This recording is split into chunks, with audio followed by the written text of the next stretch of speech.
C'est l'heure du journal de l'Afrique. Soyez les bienvenus sur France 24. À la une ce soir, l'armée soudanaise qui continue à gagner du terrain. L'armée soudanaise poursuit son offensive sur Khartoum. Il s'agit de la plus importante depuis le début du conflit, une offensive qui lui a permis de regagner des positions stratégiques et de mettre en difficulté les forces de soutien rapide. Le point sur la situation avec notre correspondant régional, Bastien Renouille. Dikembe Mutombo, basketteur de légende pendant 18 saisons NBA, décédé à l'âge de 58 ans ce lundi. Célèbre pour son jeu acharné et ses actions humanitaires, le Congolais a marqué son sport et au-delà, sur le continent et dans son pays, la République démocratique du Congo. Aline Botin.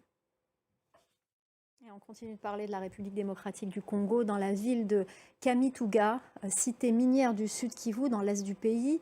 Là-bas, l'épidémie de Mpox touche principalement les travailleuses du sexe. 20% d'entre elles sont contaminées par la maladie. Laurent Berstecher.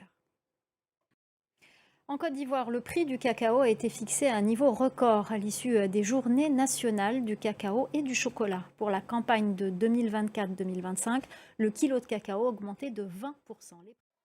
Guy Marius Sagna, le député sénégalais du PASTEF et du Parlement de la CEDEAO, a été blessé par des individus violents dimanche après-midi à Lomé au Togo. Il participait à une réunion publique. La députée togolaise et d'autres participants ont également été blessés. Les explications d'Emmanuel Sodji. On vous amène au Sénégal à présent à la rencontre de Mouchey, l'un des créateurs les plus en vogue au Sénégal. Malgré un handicap, Mouchey est le costumier officiel des plus grands artistes et des plus grandes célébrités sénégalaises. Ses créations aux coupes et aux motifs originaux et ses articles de streetwear font un carton sur les réseaux sociaux. Notre correspondant Elie Mandao est allé à sa rencontre reportage. Voilà, c'est la fin du journal de l'Afrique. Tout de suite, c'est l'Actu 360 avec Anthony Saint-Léger.